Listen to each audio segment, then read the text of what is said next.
Since October 8th, the Hezbollah terrorist organization has fired over 9,000 rockets, missiles, UAVs at Israeli families, homes, and communities. In the last week alone, Hezbollah fired over 700 rockets, missiles, UAVs, hitting homes deep inside Israel and forcing hundreds of thousands of Israelis into bomb shelters. For years, Hezbollah has been planning to do in northern Israel what Hamas did in southern Israel on October 7th. Invade Israel, infiltrate civilian communities, and massacre innocent civilians. To achieve this goal, Hezbollah drew up a plan. They called it Conquer the Galilee.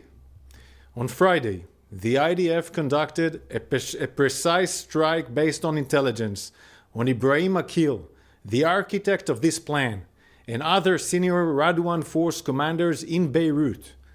At the time of the strike, these Hezbollah commanders were meeting to plan an October 7th style attack in northern Israel. To make sure that Hezbollah can't carry out such an attack, and in order to enable all 60,000 Israelis to safely return back to their homes in northern Israel, we must act against this threat. This threat is just a few hundred of meters away from the communities and families in northern Israel. Today, based on precise intelligence, we conducted extensive strikes against Hezbollah terror targets in Lebanon that posed an imminent threat. The IDF struck 1,300 targets until now, including long-range cruise missiles, heavyweight rocket with 1,000 kilo warhead.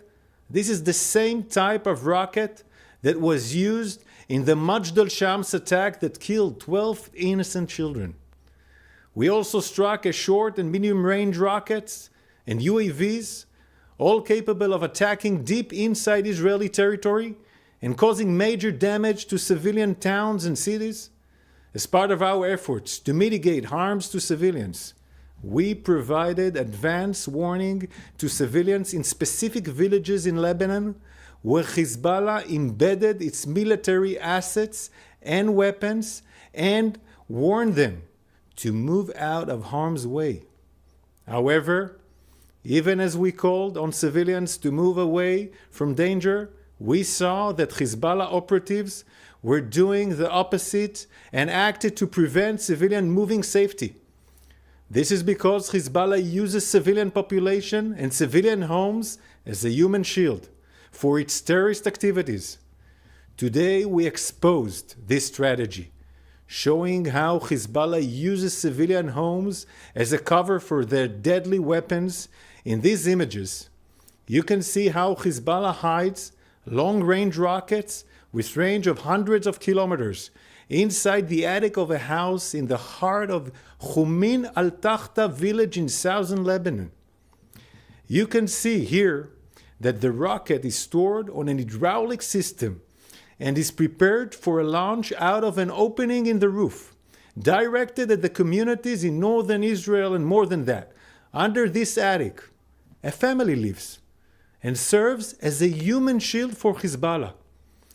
The IDF strikes today, we saw many secondary explosions, such as this.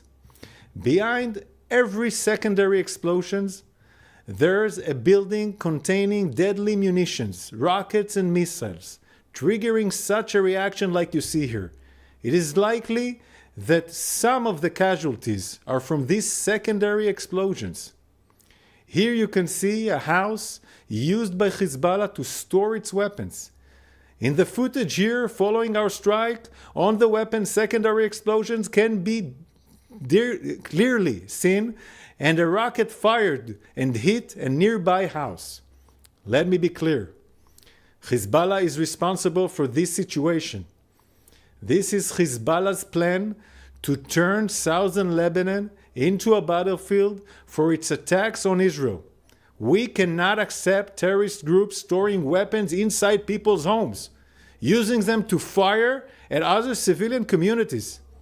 The international community must condemn Hezbollah's grave violation of international law and actions that endanger civilians on both sides of the border. The IDF makes vast efforts not to hit civilians and make every effort to mitigate harm to civilians during operational activity. Regarding the high number of casualties, everyone is a tragedy in Lebanon. Among those killed were a large number of Hezbollah terrorists who were next to the weapons that we targeted. Israel is facing threats on all fronts and continuing to act against them in defense for the people of Israel. We have many other missions to carry out. We have to bring back home all our hostages that are held in brutal conditions by Hamas.